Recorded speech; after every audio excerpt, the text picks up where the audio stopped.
Sometimes books are so immersive and so ridiculously well written that it kind of breaks your heart a little bit when they end. It feels like a little bit of your soul has left your body. And if you want books like that, then this is the video for you. Hi guys, and welcome to Fandom Newbie. My name is Shruti, and in today's video, we're going to be talking about some of the most immersive books that I have read. Books whose worlds are so rich, they're so well crafted, they're so well written that you won't want them to end.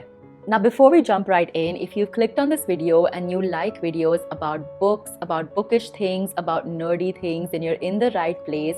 Consider subscribing because we have a lot of fun here on this channel. And now, let's go. The first book that I want to talk about is The Bell Jar by Sylvia Plath. This is one of the most well-written books out there when it comes to dealing with topics of mental health and depression. And because this book is kind of autobiographical, I just feel like it's even more special. So this book is a work of fiction. It deals with a main character, Esther Greenwood, who gets an internship for a magazine in New York. And it essentially follows her life in New York as she is dealing with parties and like meeting new people, working at this magazine. But at the heart of it, this book basically talks about just the unrealistic expectations and societal pressures that are put upon women. Women just feel so judged in terms of how they look, who they're dating, what they wear, how they work, where they work, what they're doing. And all of these expectations can lead to women, and it does lead to Esther basically going through absolute turmoil when it comes to her mental health, and it basically leads her down this depressive spiral. It's written in such an honest and open way. It's written with so much wit and humor, but also so much depth.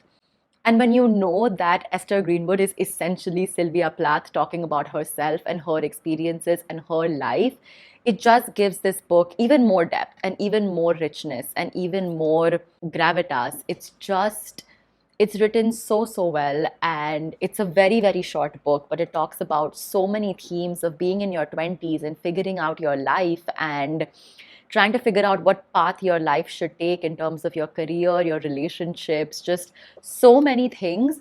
I feel like I can do an entire deep dive into this book and Sylvia Plath as an author and as a person and her life, because there is so much to talk about and learn. I'm definitely going to be reading Sylvia Plath's diaries and journals because those are published as well. And yeah, I'll probably do a deep dive episode into Sylvia Plath soon after I finish reading her diaries. The next one is Piranesi by Susanna Clarke. Now, this is one of those books where I feel like the less you know about it before going into it, the better, because it is one of the most mysterious and just the weirdest book that I have ever read. This book is set in a house which has infinite number of rooms, and it is one of the most atmospheric worlds that I have ever read also.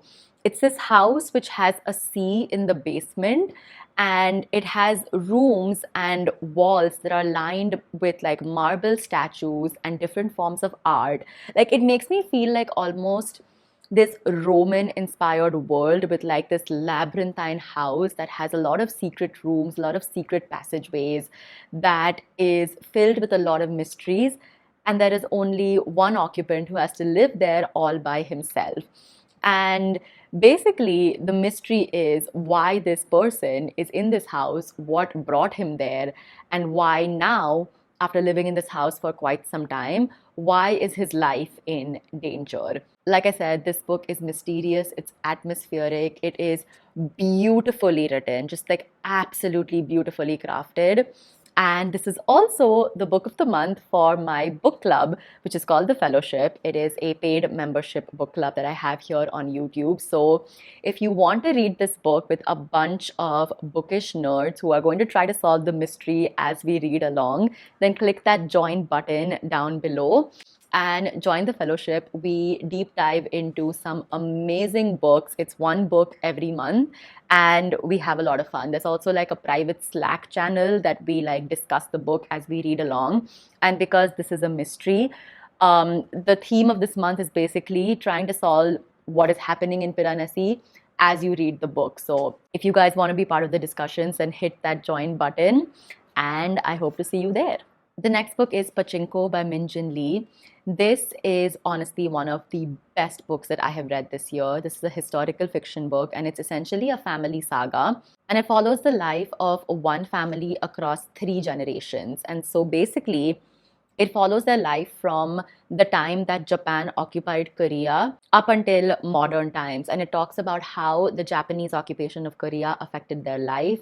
You see how World War II affects their life. You see how the aftermath of World War II and the decolonization of Korea also affects their life and the family. And it just talks about the rampant xenophobia and racism that Koreans had to face during this time. It is so eye-opening and heartbreaking. Like, I did not know any of this history. I really didn't know anything about what Koreans had to face during this time. And to see it from the point of view of a family who is just trying to survive and trying to make it work in life was so endearing. The characters in this book are so real, like they leap off the page. And because you're following like different generations of this family, so you start with one generation and then you see their sons and daughters, and then you see their sons and daughters. Like, I didn't want this book to end. I wanted to see more. I wanted to see like the fourth generation, the fifth generation, what happens, like how is this family living life today in 2025? That's what I wanted to know, because these characters feel so real and they found a very, very special place in my heart. And I just wanted to know what keeps happening to them because it's so well written. The next one is Frankenstein by Mary Shelley. Prepare to get very tired of me talking about this book on my channel, because this is my new obsession. This is one of my new all-time favorite books. It is so good. I recently did an entire deep dive video on Frankenstein the book, Mary Shelley's life, as well as Frankenstein the movie. None of you watched it. It's literally got like 300 views. So I guess nobody else cares about this except for me. If you guys haven't watched it, please do. I'll link it down below in the description box, because when I tell you that the writing of Frankenstein and Mary Shelley as an author is one of the most interesting stories I have ever heard, listened to, read about. I'm not kidding. Mary Shelley's life was so interesting, and I've gone into that in that video, and I've also spoken about why Frankenstein as a book is so important, and the themes that it goes into are so poignant, especially today when AI is taking over the world, because essentially what this book is about is how man's ambition, how their hubris, how their arrogance takes scientific progress so far that it just basically goes out of control. How, if man's ambition and arrogance when it comes to scientific progress, if it is without any sort of moral checks, if it is without any sort of emotion, without responsibility and accountability, how that can lead to devastating consequences. That is what Frankenstein deals with. And AI is our monster that we've created. And so, yeah, I feel like in today's day and age, we have created many of our own monsters that nobody is taking responsibility for. And so this is one of those books that just made me go down an extremely interesting rabbit hole. So I highly, highly urge everyone to read Frankenstein. And if you want even more motivation, watch my deep dive. Trust me, Mary Shelley's life was so interesting that that will make you want to read Frankenstein. So watch my deep dive, read Frankenstein, you will not be disappointed. The next two books are The 20th Wife and The Feast of Roses by Indu Sundaresan. Now, I know that there is a third book which is there in this trilogy. This is the Taj trilogy. There is a third book, but these two books are the only ones that deal with Mehrunisa and Emperor Jahangir. And the third book deals with a completely different set of characters within the Mughal Empire. And for me, the most interesting part about these two books was Mehrunisa herself, because her story was so interesting. This book basically follows her as she is born as a Persian refugee and she comes to India, and how her family basically grows to become an important part of Emperor Akbar's court, and then also eventually Emperor Jahangir's court. And if you believe in manifestation and if you want a book that talks about the power of manifestation, this is the book for you, because Mehrunisa as a young girl literally manifested being Emperor Jahangir's wife, and she gets that in this book. And then it basically goes on to talk about how she just assimilates power within the Mughal Empire, how like she plays the perfect type of power politics within the women's quarters in the Mughal Empire, how she doesn't manipulate Jahangir, but like basically what she does just to consolidate all this power to herself. And it's so brilliantly done. If you really like palace politics and power politics and you want to read this underdog story of how a woman can gain so much power within an empire, then you will absolutely love these two books. It's so, so well written. Again, the Mughal Empire comes to life in these books because the way that Indu Sundaresan has just like written about the palaces and about the grandeur is so, so, so good. I absolutely love these books. They are so immersive, they are so atmospheric, they are so poetically written. I highly, highly recommend you to read them. The next one is Everything I Know About Love by Dolly Alderton. This is Dolly Alderton's memoir.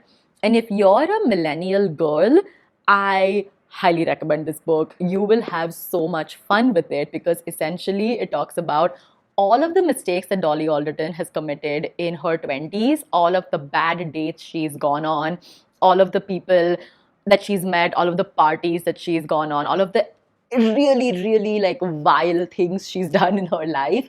She documents all of them. But at the heart of it, what it talks about is that in your 20s and 30s, the thing that matters most, the love that matters most, is the love that you have with your friends. Because friendship as a theme is one that is very, very powerful in this book. And so, if you want a book that encapsulates all of the craziness of your 20s, but that also has a very deep message about friendship, about love, about sisterhood within that friendship, then you will really, really love this book. The next one is The Sword of Kaigan by M.L. Wang. This book is a family saga fantasy book. It essentially talks about the life of one family and one village and how they deal with war and the aftermath of war.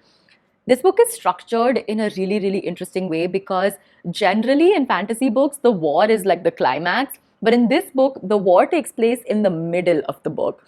And so a large part of the book is dealing with the aftermath of this war and basically what it takes to rebuild relationships, rebuild villages, rebuild like structure and politics after a war has taken place. It's a book that deals with grief. It's a book that deals with themes of family and especially marriage. Imagine it's a fantasy book about war, but there at the heart of it is basically the marriage between two people and how they deal with the consequences of the war. And it also has a lot of politics involved because essentially it's a very corrupt government that is hiding things from their citizens, and the citizens have to come to terms with that as well after the war. And so it deals with so many powerful themes. And after I finished reading this book, I'm like, this can't be the end. This seriously can't be the end because this needed a sequel. This needed to be an entire series because I need to know what happens to these people. A lot of the threads were sort of like tied together at the end, and it is kind of a satisfying ending, but like I had so many questions about this world, about the politics, about the future of these characters because some of these characters are very young. They're like really young boys. And I'm like, I need to know what happens to them. I need to know like where do they go from here? Like what is their life going to be like? And I wanted so much more because the world that M.L. Wang has created is so rich and it's so deep. And yeah, I wanted this to be an entire series. One standalone book in this world was not enough for me, but that's what we're going to get. Because M.L. Wang herself has said that she's probably not going to write any more books within this world. So sadly, this is all we're going to get. But it's one of the best fantasy books that I have ever read. And so if you like fantasy books that deal with deeper themes, then you will really, really love The Sword of Kaigan. Next is Sunrise on the Reaping by Suzanne Collins. Now I know that this is part of a larger world. And I mean, if you guys don't know, this is part of the Hunger Games world. And the reason why I've added this is because the more that Suzanne Collins writes within the Hunger Games world, the more I want to know about this world. And so Haymitch's story in this book was perfect. It's just it's one of those stories that's like, it's going to make you cry. It's heartbreaking. This book basically deals with Haymitch's Hunger Games. And so we're in very familiar territory because we're like reading about the Hunger Games, which we have read in The Hunger Games and Catching Fire and even The Ballad of Songbirds and Snakes. But the way that this book has introduced Plutarch as a character, if we don't get a prequel from Plutarch's point of view, I'm going to riot. Like, Plutarch as a character is so fascinating. And so after Haymitch, I want a book about Plutarch, and then I probably want a book about someone else because this interconnected lore and world that Suzanne Collins has built is fascinating, and it's so, so, so good. So yeah, I want more from the Hunger Games universe. I cannot wait for the movie that comes out next year. And yes, I'm a Hunger Games fangirl. And lastly, Masters of Death by Olivia Blake. This book basically deals with a bunch of supernatural characters playing a game with death. And it's a game that has only one rule, which is don't lose.